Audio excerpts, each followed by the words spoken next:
அனனியாவும் சப்பீராளும். அனனியா என்னும் பேருள்ள ஒருவனும் அவனுடைய மனைவியாகிய சப்பீராளும் தங்கள் காணியாட்சியை விற்றார்கள். தன் மனைவி அறிய அவன் கிரயத்திலே ஒரு பங்கை வஞ்சித்து வைத்து ஒரு பங்கை கொண்டு வந்து அப்போஸ்தலருடைய பாதத்திலே வைத்தான்.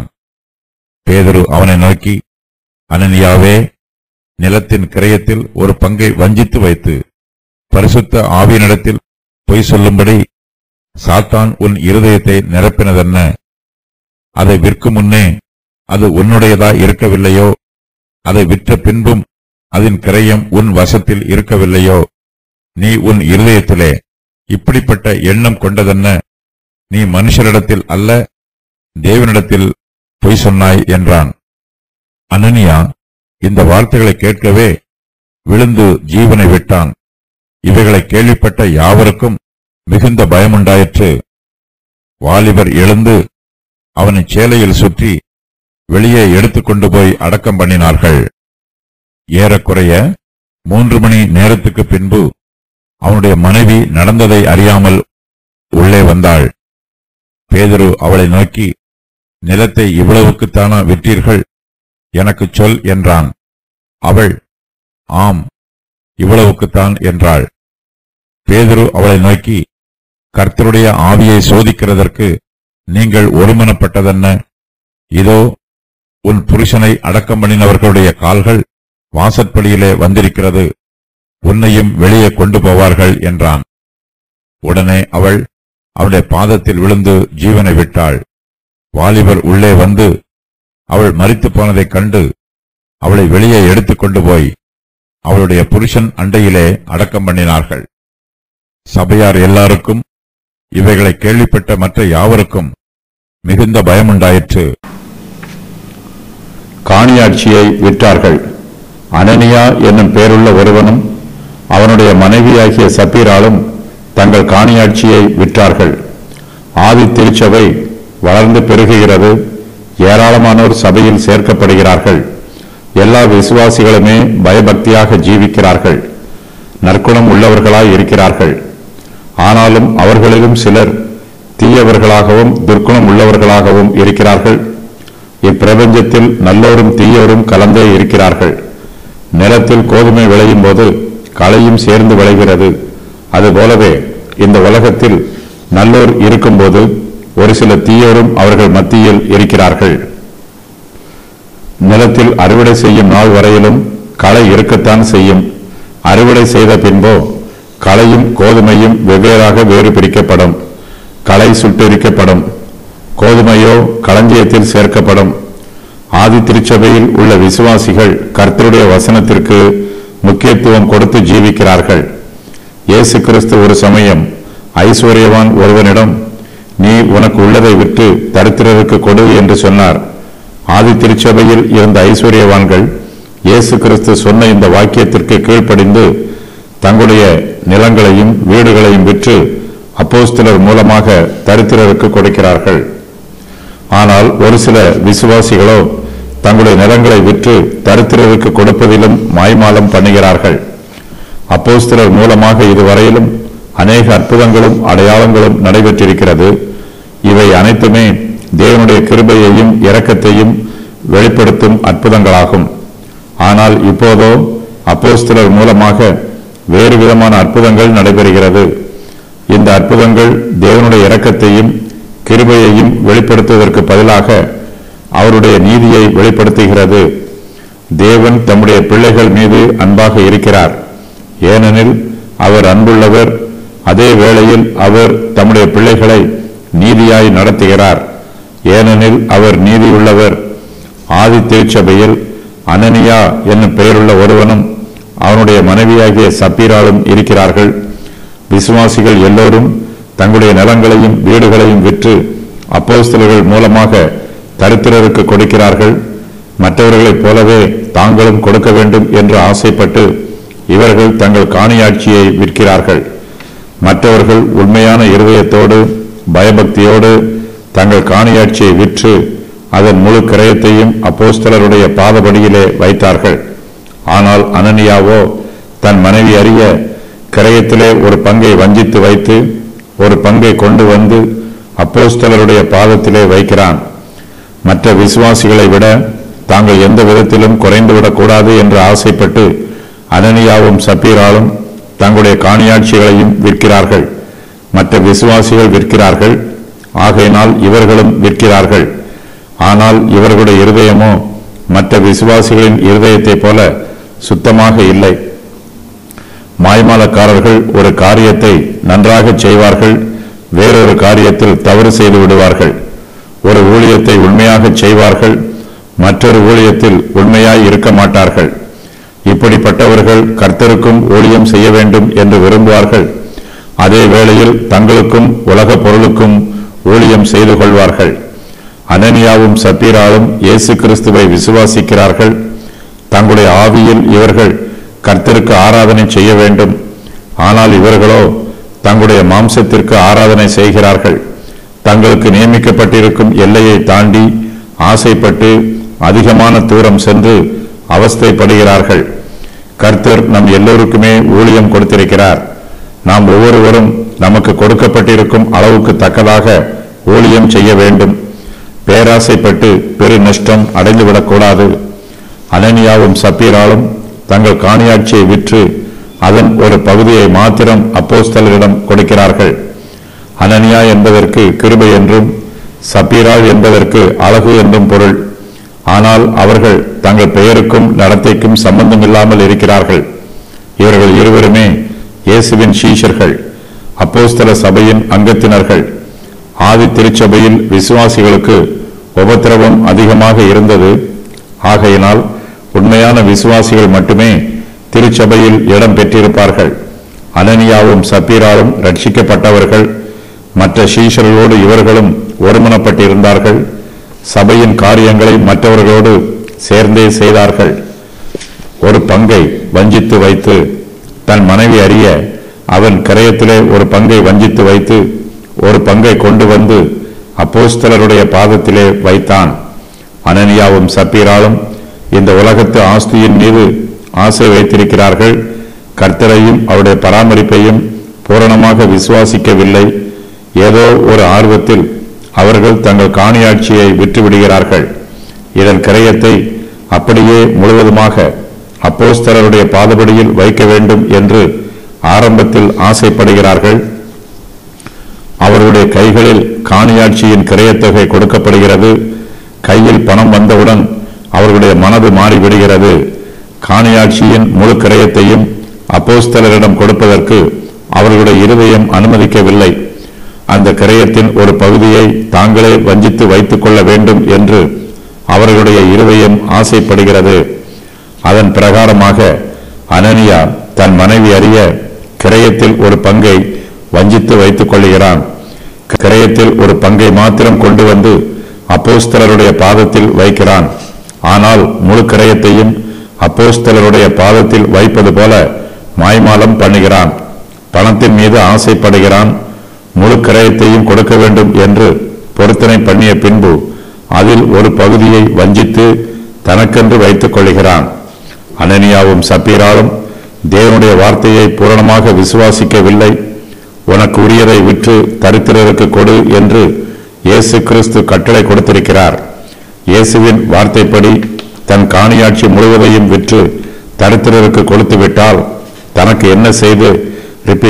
என்ன செய்வது என்று யோசிக்கிறான். கர்த்தர் தன்னை போஷித்து வழிநடத்துவார் என்றும் கர்த்தர் தன்னை பராமரிப்பார் என்றும் அனனியா நம்பவில்லை. தன் பணத்தையே நம்புகிறான். ஆதி திருச்சபையில் உள்ள மற்ற விசுவாசிகளை விட தாங்கள் மிகுந்த ஞானம் உள்ளவர்கள் என்று அனனியாவும் சப்பீராலும் நினைக்கிறார்கள். காணியாட்சியை விற்று எல்லாவற்றையும் அப்போஸ்தலருடைய பாதத்தில் வைத்து விடுவது ஞானமான செயல் அல்ல என்று இவர்கள் இருவரும் நினைக்கிறார்கள். தங்களிடத்தில் பணம் இருந்தால் அது அவசரத்துக்கு உதவும் என்று நினைக்கிறார்கள். கர்த்தர்தான் நமது அவசரத்திற்கு உதவுகிறவர். நம்முடைய பணமோ உற்றார் உறவினர்களோ யாரும் அவசரத்திற்கு உதவ மாட்டார்கள்.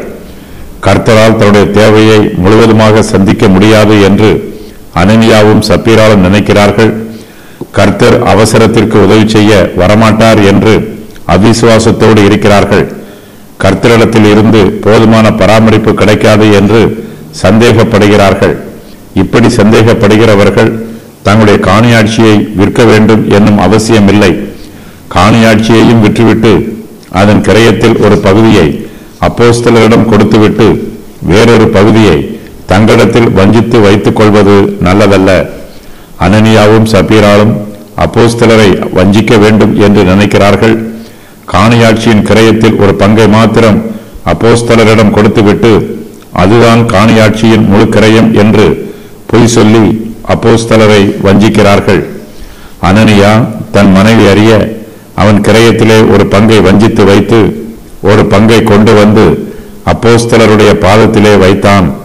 இவன் பரிசுத்த ஆவியினிடத்தில் பொய் சொல்லுகிறான். சாத்தான் இவனுடைய இருதயத்தை நிரப்புகிறான். பரிசுத்த ஆவியானவர் நிரம்பியிருந்த இடத்தில் இப்போது சாத்தான் நிரம்பி இருக்கிறான். நீ மனுஷரிடத்தில் அல்ல தேவனிடத்தில் பொய் சொன்னாய் என்று கூறப்பட்டிருப்பதன் மூலமாக பரிசுத்த ஆவியானவர் தேவன் என்று அழைக்கப்படுகிறார். திருத்துவத்தில் பிதாவையும் குமாரனையும் போல பரிசுத்த ஆவியானவர் அங்கம் வகிக்கிறார். அனனியாவின் உள்ளத்திலே ஏமாற்றும் எண்ணம் திடீரென்று வந்துவிடவில்லை. அவன் மிகுந்த கவனத்தோடு திட்டமிட்டு செயல்படுகிறான். பொய் சொல்லும்படி பேதுரு அவனை நோக்கி, அனனியாவே, நிலத்தின் கிரயத்தில் ஒரு பங்கை வஞ்சித்து வைத்து பரிசுத்த ஆவியினிடத்தில் பொய் சொல்லும்படி சாத்தான் உன் இருதயத்தை நிரப்பினது என்ன? சாத்தான் அனனியாவின் இருதயத்தை பொய்யினாலும் வஞ்சகத்தினாலும் நிரப்பியிருக்கிறான். தன்னுடைய உள்ளான இருதயம் யாருக்கும் தெரியாது என்று அனனியா நினைக்கிறான். ஆனால் கர்த்தருக்கு தெரியாத ரகசியம் ஒன்றுமே இல்லை. அனனியாவின் இருதயத்திலுள்ள வஞ்சகத்தை கர்த்தர் பேதுருவுக்கு வெளிப்படுத்துகிறார். அனனியா தன்னுடைய பாதத்தில் வைப்பது அவனுடைய காணியாட்சியின் கிரயத்தின் முழு தொகை அல்ல என்பதை கர்த்தர் பேதுருவுக்கு வெளிப்படுத்துகிறார். அனனியாவின் உள் இருதயத்தையும் அதில் உள்ள பொய்யையும் வஞ்சனையையும் கர்த்தர் வெளிப்படுத்துகிறார். பேதுரு பரிசுத்த ஆவியினால் நிரப்பப்பட்டிருக்கிறான். தேவனுடைய ஆவியானவர் மனுஷருடைய உள்ளங்களை அறிந்திருக்கிறார். நிலத்தின் கிரயத்தில் அனனியா ஒரு பங்கை வஞ்சித்து வைத்துக் கொண்டதை ஆவியானவர் பேதுருவுக்கு வெளிப்படுத்துகிறார். கர்த்தருக்கு செவி கொடுத்து அவருடைய வார்த்தைக்கு பூரணமாக கீழ்ப்படிவதற்கு பதிலாக அனனியா சாத்தானுக்கு கீழ்ப்படுகிறான். அனனியாவோ தன்னுடைய ஞானத்தினால் கர்த்தருக்கு கொஞ்சமும் சாத்தானுக்கு கொஞ்சமும் கீழ்ப்படியலாம் என்று திட்டமிட்டிருந்தான். ஆனால் சாத்தானோ அவனுடைய இருதயத்தை பொய்யினாலும் வஞ்சகத்தினாலும் நிரப்பி விடுகிறான். சாத்தானே அனனியாவை ஆளுகை செய்கிறான். பேதுரு அனனியாவின் இருதயத்தை அறிந்து அவனை மனம் திரும்புமாறு எச்சரித்து அவனுடைய வீட்டிற்கு அவனை அனுப்பி இருக்கலாம். அனனியா சாத்தானால் திடீரென்று சோதிக்கப்பட்டு பாதிக்கப்பட்டிருக்கிறான். ஆனால் கர்த்தரோ பேதுருவின் மூலமாக தம்முடைய நீதியை நிலை நிறுத்துகிறார். சாத்தான் அனனியாவின் இருதயத்தை நிரப்பியதே அவன் செய்த பாவத்திற்கு ஆரம்பம். பொய் சொல்லும் எண்ணத்தையும் வஞ்சனை செய்யும் எண்ணத்தையும் சாத்தான் அனனியாவிடம் ஆரம்பத்தில் ஆலோசனையாக சொன்னான். அதன் பின்பு சாத்தான் தன்னுடைய வஞ்சக எண்ணத்தை அனனியாவின் இருதயத்தில் நிரப்பி விடுகிறான். இப்போது அனனியாவினால் தன் சுயாதீனப்படி சிந்தித்து செயல்பட முடியவில்லை. அவன் சாத்தானுக்கு அடிமையாக இருப்பதினால் சாத்தானுடைய ஆலோசனையின் பிரகாரம் அவன் வழி நடத்துகிறபடியெல்லாம் அனனியா வஞ்சிக்கிறான். பேதுரு அனனியாவிடம், அனனியாவே, நிலத்தின் கிரயத்தில் ஒரு பங்கை வஞ்சித்து வைத்து பரிசுத்த ஆவியினிடத்தில் பொய் சொல்லும்படி சாத்தான் உன் இருதயத்தை நிரப்பியது என்ன என்று கேட்கிறான். அனனியா மனுஷனிடத்தில் பொய் சொல்லவில்லை. அவன் பரிசுத்த ஆவியானவரிடத்தில் பொய் சொல்லுகிறான். சாத்தானுக்கு இடம் கொடுக்கும் போது அவன் அனனியாவை கெடுத்து பாழாக்கியது போல நம்மையும் பாழாக்கி விடுவான்.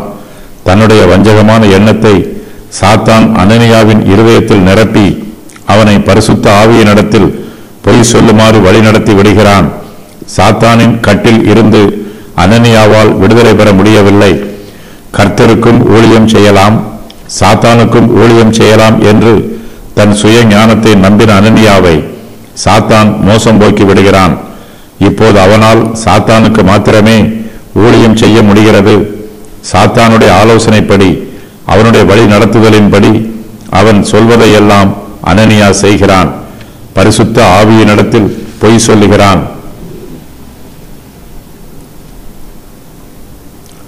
அனனியா சொன்ன பொய்யை பேதுரு வெளிப்படுத்தி காண்பிக்கிறான்.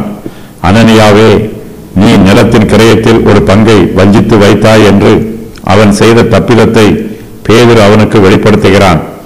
அனனியா பேதுருவினிடத்தில் வந்து தன்னுடைய காணியாட்சியை தான் விற்றதாகவும் இதுதான் அதனுடைய கிரயத் தொகை என்றும் சொல்லி அனனியா ஒரு தொகையை அப்போஸ்தலரின் பாதவடியில் வைத்திருக்கிறான். ஆனால் இது முழு கிரயம் அல்ல, இது கிரயத்தின் ஒரு பகுதிதான். மற்றொரு பங்கை அனனியா தனக்கென்று வஞ்சித்து வைத்திருக்கிறான். தன்னுடைய பொய்யும் வஞ்சனையும் அப்போஸ்தலருக்கு தெரியாது என்று நினைக்கிறான். ஆனால் பேதுருவோ அவனுடைய இருதயத்தில் இருக்கும் பொய்யையும் வஞ்சனையையும் வெளிப்படுத்தி கூறுகிறான். எல்லா விசுவாசிகளும் தங்களுடைய காணியாட்சிகளை விற்று அதன் கிரயத்தை அப்போஸ்தலருடைய பாதத்தில் வைப்பதை அனனியாவும் சப்பீராலும் பார்க்கிறார்கள். அவர்களைப் போலவே தாங்களும் செய்ய வேண்டும் என்று ஆசைப்படுகிறார்கள். அப்படி செய்தால்தான் விசுவாசிகள் மத்தியில் தங்களுக்கு பெருமையும் பேரும் புகழும் உண்டாகும் என்றும், அப்படி செய்யவில்லை என்றால் மற்ற விசுவாசிகள் தங்களை ஏளனமாக நினைப்பார்கள் என்றும் அனனியாவும் சப்பீராலும் மாம்ச பிரகாரமாக சிந்திக்கிறார்கள். பெருமை இவர்களை ஆளுகை செய்கிறது. பல சமயங்களில் விசுவாசிகளாகிய நம்மையும் பெருமை ஆளுகை செய்கிறது. மனுஷர் நம்மை பாராட்ட வேண்டும் என்பதற்காக தர்மம் செய்கிறோம். நமக்கு பேரும் புகழும் உண்டாக வேண்டும் என்பதற்காக சில நற்காரியங்களை செய்கிறோம். சில சமயங்களில் நாம் நற்காரியங்களை செய்யவில்லை என்றாலும் நாம் நற்காரியங்களை செய்வது போல மாய்மாலம் பண்ணுகிறோம்.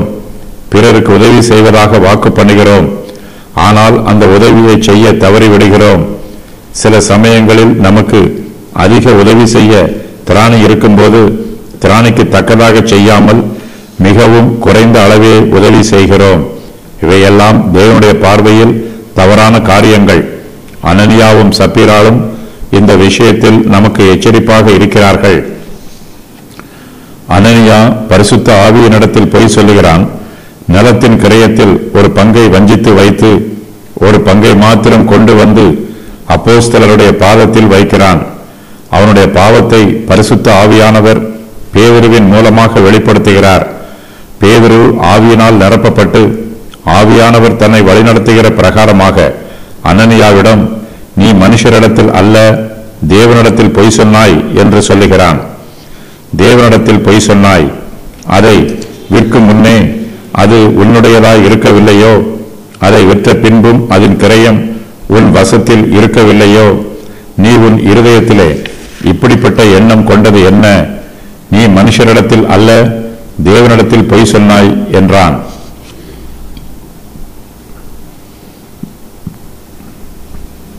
அனனியா தன் மனைவி அறிய தன் காணியாட்சியை விற்ற கிரயத்திலே ஒரு பங்கை வஞ்சித்து வைத்து பாவம் செய்திருக்கிறான். பேதுரு அவனுடைய பாவத்தை கடினமான வார்த்தைகளினால் பேசி உணர்த்துகிறான். அதை விற்கும் முன்னே அது உன்னுடையதாய் இருக்கவில்லையோ?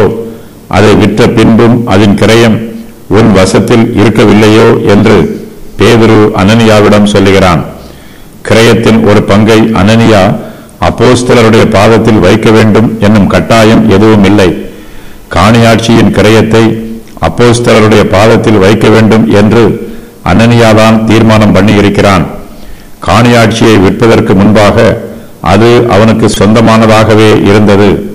அதை விற்ற பின்பும் அதன் கிரயம் அனனியாவிடம்தான் இருந்தது. அனனியா தனக்கு இஷ்டமானபடி தன் மன விருப்பம் போல அந்த முழு கிரயத்தையும் செலவு பண்ணி கொள்ளலாம். அனனியா தன்னுடைய காணியாட்சியை விற்க வேண்டும் என்னும் கட்டாயம் எதுவும் இல்லை. விசுவாசிகள் எல்லோரும் தங்கள் காணியாட்சியை விற்க வேண்டும் என்று அப்போஸ்தலர் யாரும் கட்டாயப்படுத்தவில்லை. தன் நிலத்தை விற்ற பின்பு கூட அதன் கிரயத்தை அப்போஸ்தலருடைய பாதத்தில் வைக்க வேண்டும் என்னும் கட்டாயமும் அனனியாவுக்கு இல்லை.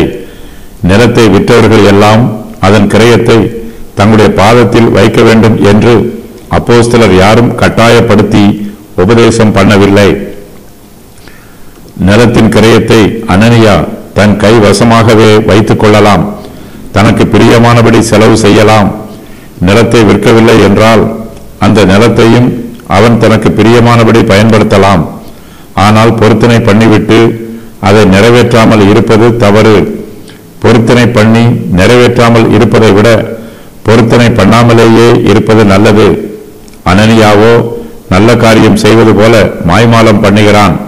நிலத்தினுடைய கிரயத்தின் ஒரு பாகத்தை மாத்திரம் அப்போஸ்தலருடைய பாதத்தில் வைத்துவிட்டு அதுதான் நிலத்தின் முழு கிரயம் என்று பொய் சொல்லுகிறான். அனனியாவின் மாய்மாலத்தை பரிசுத்த ஆவியானவர் பேதுருவுக்கு வெளிப்படுத்துகிறார்.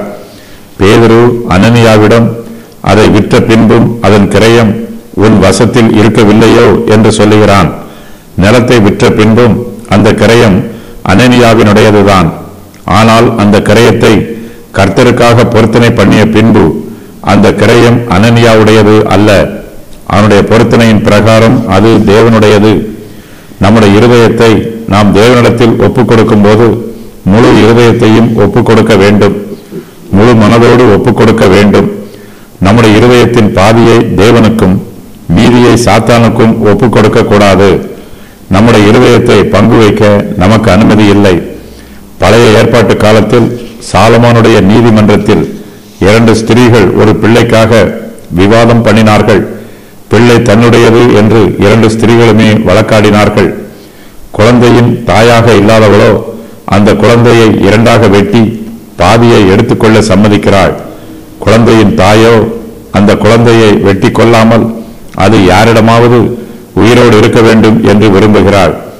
சாத்தான் குழந்தையை 2ஆக வெட்டி பிளக்க விரும்பும் ஸ்திரியைப் போலவே துன்மார்க்கனாய் இருக்கிறான். தனக்கு பாதி கிடைத்தால் போதும் என்று நினைப்பான். ஏனென்றால் அது அவனுக்கு சொந்தமானது அல்ல. ஆனால் தேவனோ நம்முடைய முழு இருதயமும் தமக்கு வேண்டும் என்று எதிர்பார்க்கிறார். பாதி இருதயத்தை மாத்திரம் நாம் ஒப்புக் கொடுத்தால் தேவன் அதை ஏற்றுக்கொள்ள மாட்டார். பேதுரு அனனியாவிடம் நீ உன் இருதயத்திலே இப்படிப்பட்ட எண்ணம் கொண்டது என்ன என்று கேட்கிறான். அனனியா செய்த பாவத்தை பேதுரு அவனுக்கு சுட்டி காண்பிக்கிறான். அனனியாவின் இருதயத்தில் துன்மார்க்கமான சிந்தனை உருவாயிற்று. அந்த சிந்தனை பெரிதாகி இப்போது மனுஷரையும் தேவனையும் வஞ்சிக்கிறது. பல சமயங்களில் நாம் பாவம் செய்யும் போது அதன் பழியை சாத்தான் மீது போட்டு விடுகிறோம். நாம் செய்கிற எல்லா தவறுகளுக்கும் பிசாசுதான் காரணம் என்று சாதாரணமாக சொல்லிவிடுகிறோம். ஆனால் பேதுருவோ அனனியாவிடம் அவனுடைய பாவத்திற்கு அவன்தான் காரணம் என்று உணர்த்துகிறான். பிசாசு சோதிப்பான். ஆனால் நாம் பாவம் செய்ய வேண்டும் என்று பிசாசு கட்டாயப்படுத்த மாட்டான். பிசாசின் சோதனைக்கு நாம் எதிர்த்து நின்று அவனை மேற்கொள்ள வேண்டும். சோதனைக்கு நம்மை ஒப்புக் கொடுத்தால் நம்முடைய சுய இச்சையின் பிரகாரமாகவே நாம் பாவம் செய்து விடுவோம். பேதுரு அனனியா மீது நியாயமான வார்த்தைகளினால் இவ்வாறு குற்றம் சுமத்துகிறான்.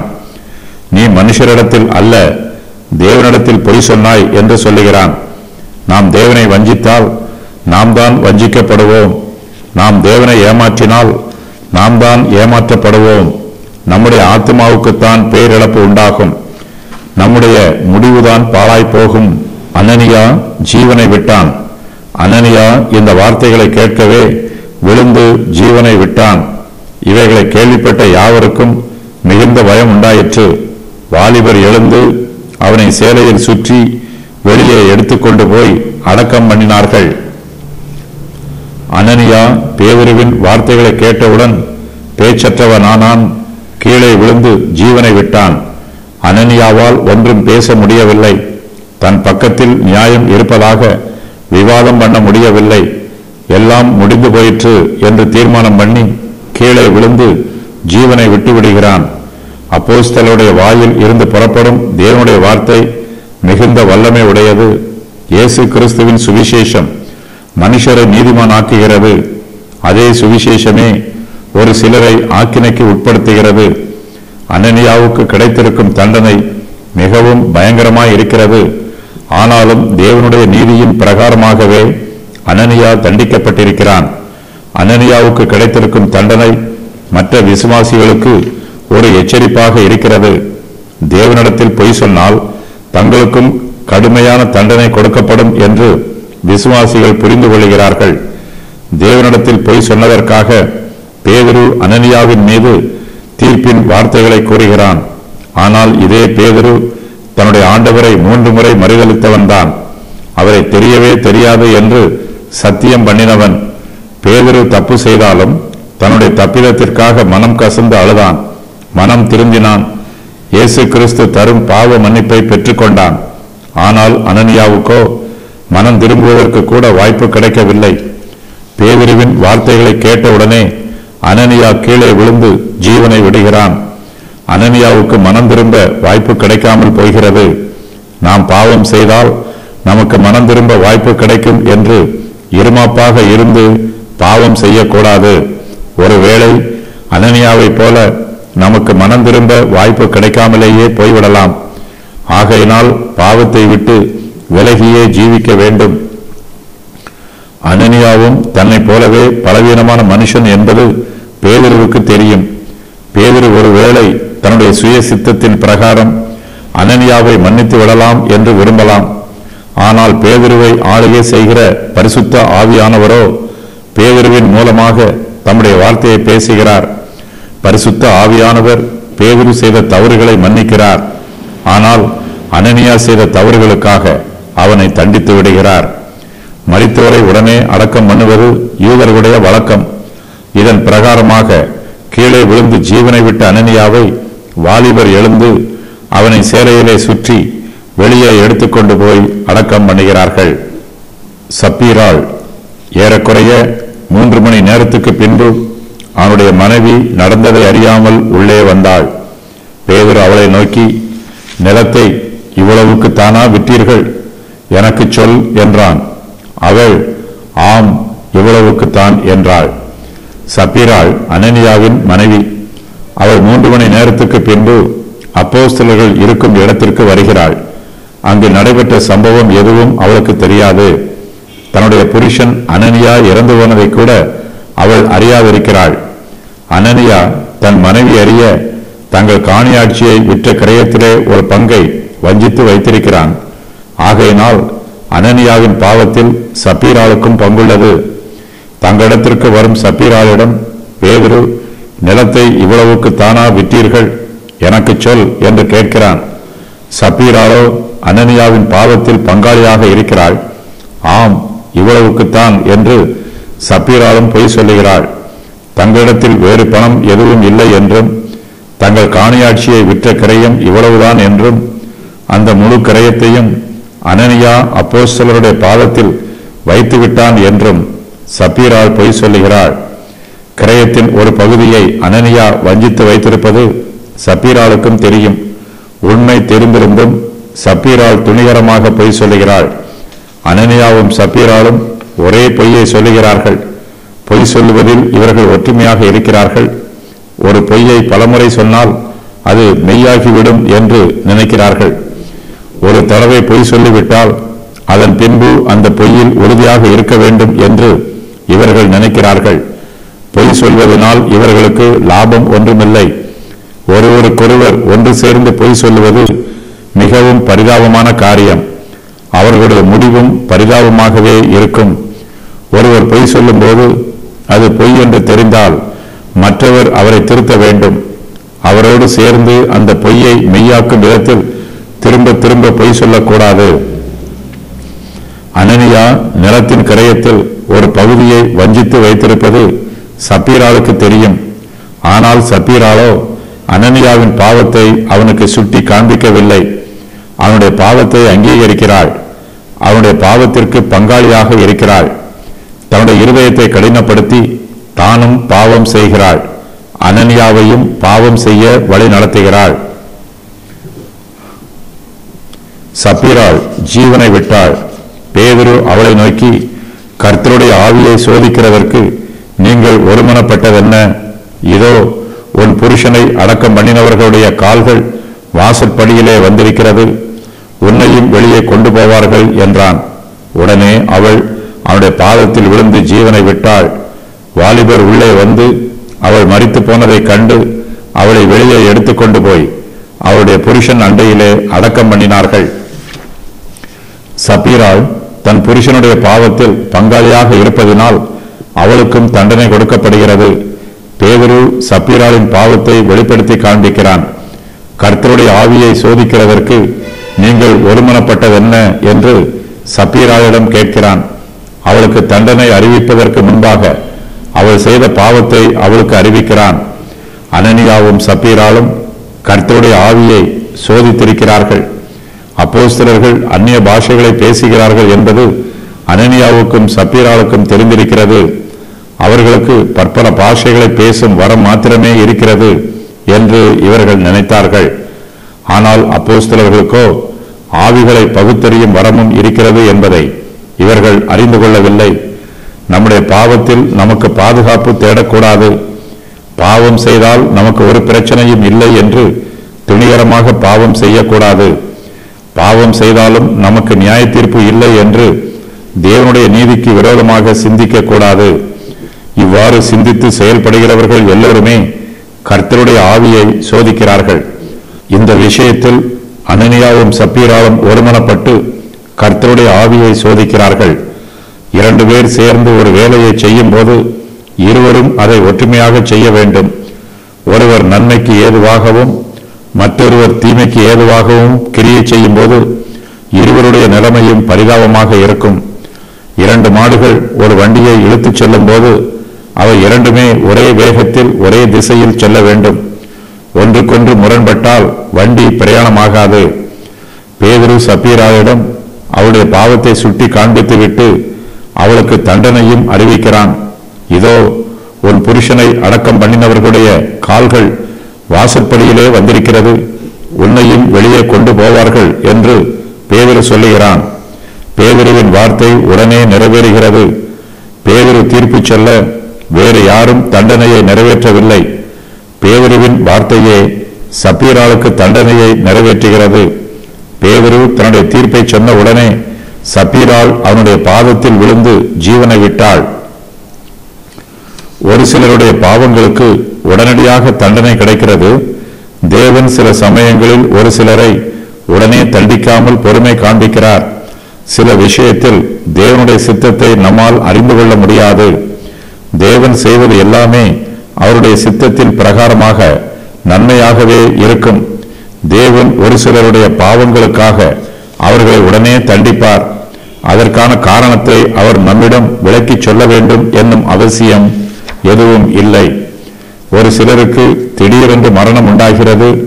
இவர்கள் செய்த பாவங்களுக்கு தண்டனையாகத்தான் இவர்கள் திடீரென்று செத்து போனார்கள் என்று நாம் முடிவு பண்ணிவிடக்கூடாது. திடீரென்று செத்து போகிறவர்கள் மற்றவர்களை விட மோசமான பாவிகள் என்று நாம் தீர்மானம் பண்ணக்கூடாது. பல சமயங்களில் திடீர் மரணத்திற்கும் அவருடைய பாவத்திற்கும் சம்பந்தமே இருக்காது. ஒருவேளை கர்த்தருடைய சித்தத்தின் பிரகாரமாகவே ஒரு சிலருக்கு திடீர் மரணம் உண்டாகலாம். இந்த உலகத்தில் இவர்கள் பாடு அனுபவித்தது போதும் என்று தேவன் தீர்மானித்து அவர்களை தம்முடைய சமூகத்தில் சீக்கிரமாக சேர்த்துக் கொள்ளலாம். ஆனாலும் அனனியாவுக்கும் சப்பீராளுக்கும் திடீர் மரணம் உண்டானது நமக்கு எச்சரிப்பாகவே எழுதப்பட்டிருக்கிறது. அனனியாவுக்கும் சப்பீராளுக்கும் உண்டான மரணம் அவர்களுடைய பாவத்தின் நிமித்தமாகவே உண்டாயிற்று. தேவனுடைய நியாய தீர்ப்பு அவர்கள் மீது உடனடியாக நிறைவேற்றப்பட்டிருக்கிறது. ஒரு சிலர் அனனியாவையும் சப்பீராளையும் பற்றி விவாதம் பண்ணுகிறார்கள். அவர்களுடைய நித்திய முடிவு எப்படி இருக்கும் என்று விவாதம் பண்ணுகிறார்கள். அவர்கள் பரலோகத்தில் இருக்கிறார்களா அல்லது நரகத்தில் இருக்கிறார்களா என்று ஆராய்ச்சி பண்ணுகிறார்கள். அறியப்படாத ரகசியங்கள் கர்த்தருக்கே உரியது. நமக்கு வெளிப்படுத்தப்படாத ரகசியத்தை விவாதம் பண்ணுவதனால் நமக்கு ஒரு பிரயோஜனமும் இல்லை. பேதுருவின் தீர்ப்பை கேட்டவுடனே சப்பீராள் அவனுடைய பாதத்தில் விழுந்து ஜீவனை விடுகிறாள். அப்போது அனனியாவை அடக்கம் பண்ணின வாலிபர்கள் அப்போஸ்தலர்கள் இருக்கும் இடத்திற்கு வருகிறார்கள். அங்கு சப்பீராள் மரித்து போனதை காண்கிறார்கள். அவளை வெளியே எடுத்துக்கொண்டு போய் அவருடைய புருஷன் அண்டையிலே அடக்கம் பண்ணுகிறார்கள். அனனியா தன்னுடைய காணியாட்சியின் கிரயத்தில் ஒரு தொகையை அப்போஸ்தலருடைய பாதத்தில் வைத்தான். அந்த தொகை என்ன ஆயிற்று என்று ஒரு சிலர் விவாதம் பண்ணுகிறார்கள். அப்போஸ்தலர்கள் அந்த பணத்தை வைத்துக் கொண்டார்களா, ஊழியத்தில் பயன்படுத்தினார்களா அல்லது வேறு என்ன செய்தார்கள் என்றெல்லாம் விவாதம் பண்ணுகிறார்கள். அனனியா அப்போஸ்தலருடைய பாதத்தில் வைத்த பணத்தில் பாவம் எதுவும் இல்லை. ஆனால் அனனியா வஞ்சித்து தன்னிடத்தில் வைத்துக் கொண்ட பணத்தில்தான் பாவம் இருக்கிறது. ஏனெனில் அனனியா வைத்துக் கொண்ட பணம் கர்த்தருக்கென்று பொருத்தனை செய்யப்பட்ட பணம். அது கர்த்தருக்கு உரியது. அனனியாவோ கர்த்தருக்கு உரியதை வஞ்சித்து தன்னிடமாக வைத்துக் கொண்டான். ஆகையினால் அந்த பணம் மாத்திரமே பாவமானது. மிகுந்த பயம் உண்டாயிற்று. சபையார் எல்லோருக்கும் இவைகளை கேள்விப்பட்ட மற்ற யாவருக்கும் மிகுந்த பயம் உண்டாயிற்று. ஆதி திருச்சபையில் திரளான விசுவாசிகள் இருக்கிறார்கள். ஒரே நாளில் 3000 பேர் ரட்சிக்கப்பட்டு சபையில் சேர்த்துக் கொள்ளப்பட்டார்கள். வேறொரு நாளில் 5000 பேர் சபையில் சேர்த்துக் கொள்ளப்பட்டார்கள். இவர்கள் எல்லோரும் அனனியாவுக்கும் சப்பீராவுக்கும் ஏற்பட்ட முடிவை கேள்விப்படுகிறார்கள். ஒரு சிலர் இந்த சம்பவத்தை தங்கள் கண்களால் பார்க்கிறார்கள். இவர்கள் எல்லோருக்குமே மிகுந்த பயம் உண்டாயிற்று. சபையார் எல்லோருக்கும் பயம் உண்டாயிற்று. அத்தோடு இவைகளை கேள்விப்பட்ட மற்ற யாவருக்கும் மிகுந்த பயம் உண்டாயிற்று. கர்த்தருடைய சபையில் சேர்த்துக் கொள்ளப்பட்டவர்கள் தேவனுடைய நியாய தீர்ப்பை பிரத்யட்சமாக பார்க்கிறார்கள். தேவன் அன்புள்ளவர், கிருபையுள்ளவர், அதே சமயத்தில் நீதி உள்ளவர் என்பதையும் விசுவாசிகள் புரிந்து கொள்கிறார்கள். ஆதி திருச்சபையின் விசுவாசிகள் கர்த்தருக்குள் சந்தோஷமாக இருக்கிறார்கள். அந்த சந்தோஷம் பயபக்தியுடன் கூடிய சந்தோஷமாக இருக்கிறது. இயேசு கிறிஸ்துவையும் அவருடைய வசனத்தையும் குறித்து அக்கறை இல்லாமல் ஏனோ தானோ என்று ஜீவிக்காமல் பயபக்தியோடும் ஆவிக்குரிய காரியங்களில் மிகுந்த கவனத்தோடும் ஜீவிப்பதற்கு ஆதி திருச்சபையில் நடைபெற்ற ஒவ்வொரு காரியமும் அவர்களுக்கு எச்சரிப்பாக அமைந்திருந்தது.